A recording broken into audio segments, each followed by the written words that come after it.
जय मसीह की। प्रभु आपको आशीष दे। हम आप से अनुरोध करना चाहते हैं कि आप अपने सुझाव, प्रार्थना निवेदन ज़रूर से कमेंट बॉक्स में दें ताकि हम आपके लिए प्रार्थना कर सकें। जैसा कि आप जानते हैं, मत्ती 5 अध्याय उसका 7वां पद हम आपके लिए लेकर के फिर आए हैं। दया और दयावंत, धन्य हैं वे जो दयावंत हैं क्योंकि उन पर दया की जाएगी। हम दया के बारे में कई एक अर्थ आपको बता रहे हैं और दया का अर्थ विश्वास योग्यता भी है। हम इस शब्द पर ध्यान दे रहे हैं। पिछले बार हमने आपको बताया परमेश्वर के प्रति हमारी विश्वास योग्यता। आज आपसे हम बात करेंगे परिवार के प्रति हमारी विश्वास योग्यता। जी हां, हमारा परिवार ही हमारी दुनिया है, हमारा परिवार ही हमारी खुशी है। जब प्रभु ने अब्राहम से बात की तो उसने अब्राहम से कहा, पढ़वाना मांगता हूं, उत्पत्ति 12 अध्याय और उसका 3रा पद है। उत्पत्ति 12 अध्याय उसका 3रा पद सुनिएगा। जो तुझे आशीर्वाद दे, जो तुझे आशीर्वाद दे, उन्हें मैं आशीष दूंगा, उन्हें मैं आशीष दूंगा। और जो तुझे कोसे, और जो तुझे कोसे, उसे मैं शाप दूंगा, उसे मैं शाप दूंगा। और भूमंडल के सारे कुल, और भूमंडल के सारे कुल, तेरे द्वारा, कुल मतलब घराना होता है, परिवार होता है। भूमंडल के सारे कुल तेरे द्वारा आशीष पाएंगे। मैं भूमंडल के कुलों का जिम्मेदार हूं आशीष देने के लिए। और परमेश्वर मेरे द्वारा, आप कहें मेरे स्थान पर, परमेश्वर मेरे द्वारा। कहीं आप सोचें कमल भाई जो है वो बता रहे हैं कि मेरे द्वारा। आप अपने सीने पर हाथ रखकर कह सकते हैं भूमंडल के सारे कुल मेरे द्वारा आशीष पाएंगे। मुझे और आपको प्रभु ने बनाया इसीलिए है, मुझे और आपको प्रभु ने बुलाया इसीलिए है। और आपसे बताना मांगता हूं, जब प्रभु ये कह रहा है कि भूमंडल के सारे कुल तेरे द्वारा आशीष पाएंगे, तो क्या उसमें हमारा घराना नहीं है? जी हां, हमारा घराना भी है। क्योंकि 10 आज्ञाओं की जो 5वीं आज्ञा है वो यही है कि अपने माता पिता का आदर कर, जिसके द्वारा तेरी उम्र लंबी होने पाएगी या तू बहुत वर्षों तक पृथ्वी पर रहने पाएगा। एक परिवार से शुरुआत की है आज्ञाओं की। तो परिवार प्रभु के लिए बहुत जरूरी है और ये परिवार प्रभु के लोगों के लिए भी बहुत जरूरी होना चाहिए। हम परिवार की जिम्मेदारियों से भाग नहीं सकते। नए नियम से एक आयत आपको पढ़वाना मांगता हूं और ये पद आपको मिलेगा 1 तिमोथी उसका 5 अध्याय और उसका 8वां पद है। 1 तिमोथी 5 अध्याय और उसका 8वां पद, जहां ऐसे लिखा है, पर यदि कोई, लिखा है पर यदि कोई, ध्यान सुनिएगा, पर यदि कोई अपनों की और निज करके अपने घराने की चिंता ना करे तो वो विश्वास से मुकर गया। अगर वो कहता है मैं परमेश्वर विश्वास करता हूं, मेरे घर के लोग मेरा साथ नहीं देते, तो मैं उनका साथ क्यों दूं? जो मेरा साथ दे रहा है मैं उसके साथ चलूंगा, मैं परमेश्वर के साथ चलूंगा। मैं बताना मांगता हूं आपको कि परमेश्वर के वचन की यह आज्ञा है कि अगर कोई अपने घराने का ख्याल नहीं करता है तो वो विश्वास से मुकर गया है। और आगे सुनिएगा, और अविश्वासी से भी और अविश्वासी से भी बुरा बन गया है। बुरा बन गया है। अविश्वासी से भी वो बुरा व्यक्ति है। हमें फैमिली वैल्यूज जानने की जरूरत है। हमें एक दूसरे का मूल्य जानने की जरूरत है कि रिश्ता कितना खास है, ये रिश्ता कितना अच्छा है जो परमेश्वर ने मुझे दिया है। सब लोग एक बात पे सहमत तो नहीं होते हैं, सब लोग एक खाने पे सहमत तो नहीं होते। कोई कहता है ये खाएंगे, कोई कहता है ये नहीं खाएंगे, कोई कुछ कहता है, कोई कुछ कहता है। लेकिन आपको मालूम है, प्रार्थना करते समय सब सहमत हो सकते हैं। अगर आप कहेंगे हम प्रार्थना करें तो सब सहमत होंगे। घराने का इनकार नहीं करना है। लोग पद कोड करते हैं कि मत्ती 10 अध्याय में लिखा है कि मनुष्य के बैरी उसके घर के लोग होंगे। जी हां, मैं भी मानता हूं और मैंने इसका अनुभव भी किया है, लेकिन परिवार को छोड़ा नहीं है, क्योंकि परमेश्वर ने परिवार को छोड़ने के लिए कहीं आज्ञा नहीं दी है। हमें इन्हीं लोगों में एडजस्ट करना है, इन्हीं में प्यार बांटना है। अगर इनमें हम प्यार नहीं बांट पाए तो बाहर वालों में हम क्या प्यार बांटेंगे?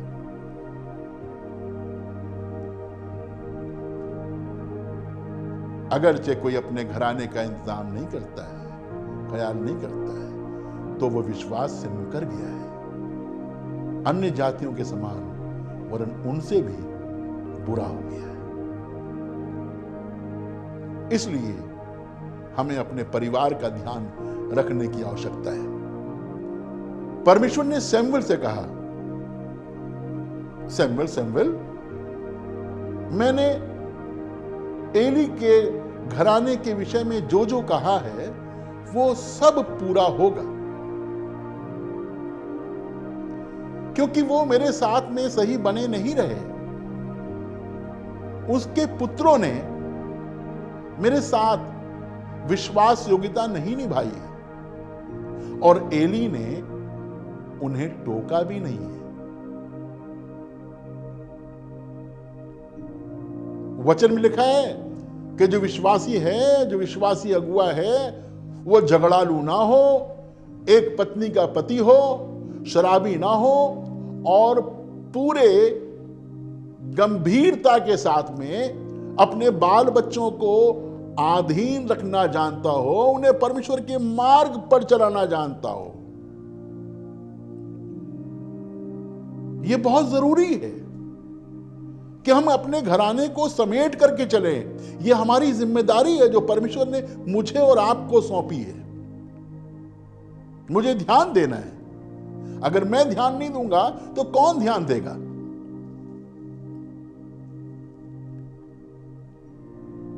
तीन बाब की 5वीं आयत पढ़ेंगे। पहला तिमोथी 3 अध्याय उसका 5वां पद। जब कोई अपने घर ही का प्रबंध करना ना जानता हो तो परमेश्वर की कलीसिया की रखवाली कैसे करेगा? परमेश्वर की कलीसिया की रखवाली बड़ी जिम्मेदारी है और अपने घर की जिम्मेदारी छोटी और आसान जिम्मेदारी है। हम घर से सीखते हैं कि कलीसिया की जिम्मेदारी कैसे उठाई जाए। तो हमें पहले अपने घर का इंतजाम करना है। अगर घर की जिम्मेदारी हम नहीं निभा पाए तो हम प्रभु के घर की भी जिम्मेदारी निभा नहीं पाएंगे। प्रभु की आज्ञा का मुझे और आपको सम्मान करने की जरूरत है। देखिए, प्रभु ने हमेशा परिवार का महत्व समझाया है। पुराने नियम में आप देखिए तो जब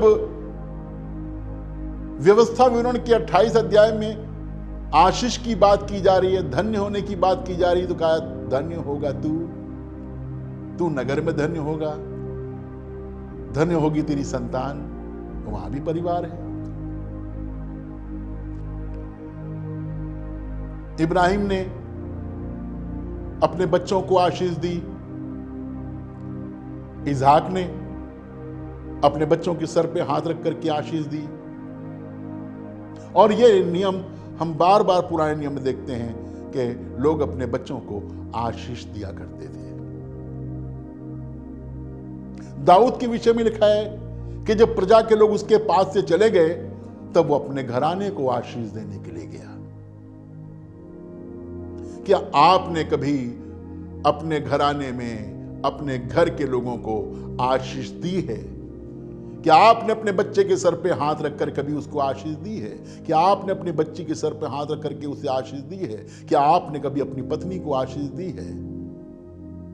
क्या आपने अपने पति को आशीष दी है? छोटा सा समूह है, हम एक दूसरे को आशीष दे सकते हैं, हम एक दूसरे में प्यार बांट सकते हैं, हम एक दूसरे में आदर सम्मान बांट सकते हैं, तभी तो हम कलीसिया की जिम्मेदारी को संभाल सकते हैं। एक जगह ले चलना मांगता हूं आपको, जहां प्रभु आज्ञा दे रहे हैं फसह के पर्व को मनाने की। निर्गमन 12 अध्याय में आप पढ़ सकते हैं, मैं बहुत विस्तार से नहीं बताऊंगा, लेकिन वहां पर प्रभु कहता है घर पीछे एक मेमना लेना, घराने पीछे एक मेमना लेना।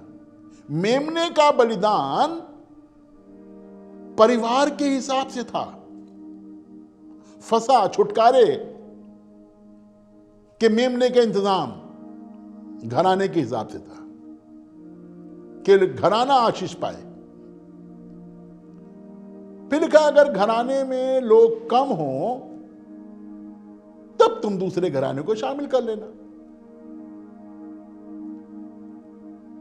कहने का मतलब यह है कि शुरू से प्रभु ने घराने पर जोर दिया है, परिवार पर जोर दिया है, और हमें भी अपने परिवार का ध्यान रखने की जरूरत है। बच्चों का ध्यान रखें, बुजुर्गों का ध्यान रखें। फिरौन ने मूसा से कहा जाने वाले कौन कौन हैं? तो मूसा ने कहा हम तो सब के सब जाएंगे।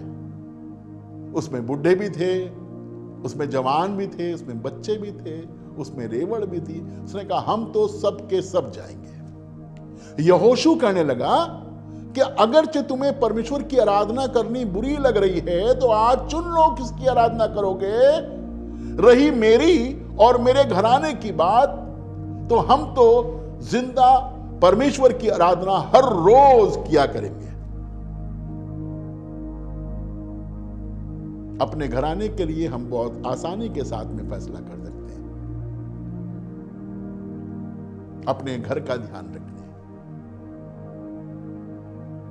क्योंकि प्रभु ने इस पृथ्वी पर सबसे पहली जिम्मेदारी हमको यही सौंपी है।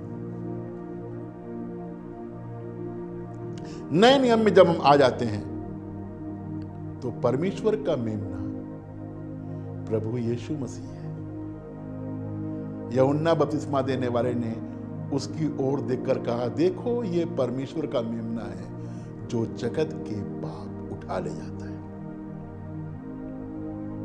जगत का पाप उठा लेने वाला प्रभु यीशु मसीह है। मेरे और आप का पाप का बोझ उठाने वाला प्रभु यीशु मसीह है। मेरे और आपके लिए बलिदान हो जाने वाला प्रभु यीशु मसीह है। और पौलुस ने इसीलिए जेल खाने के अंदर यह संदेश सुनाया उस जेलर को जो अपने आप को मार डालना चाहता था। जब उसने सवाल पूछा कि हे साहिबों उद्धार पाने के लिए मैं क्या करूं, तो उसने कहा प्रभु यीशु मसीह पर विश्वास कर तो तू और तेरा घराना उद्धार पाएगा। परमेश्वर का मेमना, फसह का मेमना, उसका लहू इसलिए बहाया गया ताकि मैं उद्धार पाऊं और मेरा घराना उद्धार पाए। क्या आपने अपने घराने के लिए उद्धार का संदेश सुनाया है? क्या आपने अपने घराने के लिए उद्धार का इंतजाम किया है जो प्रभु यीशु मसीह ने आपको दर्शाया है? अगर नहीं किया, आज का दिन उद्धार का दिन है, आज का दिन प्यार का दिन है, आज का दिन हमारे परिवार का दिन हो सकता है। प्रभु आपको आशीष दे। आइए प्रार्थना करें। प्रभु धन्यवाद करते हैं कि तूने हमको अच्छा परिवार दिया है, अच्छे लोग दिए हैं, पति पत्नी बच्चे और औरों को और आशीष दी है, दामाद बहू और घराना हर रोज बढ़ रहा है। खुदावंद, ये तेरी तरफ से दिया गया एक तोहफा है, ये तेरी तरफ से दी गई एक बरकत है। खुदावंद, हम अपने घराने का ख्याल रखें, क्योंकि जब हम अपने घराने का ख्याल रखेंगे तभी हम तेरे घराने का ख्याल भी रखने पाएंगे।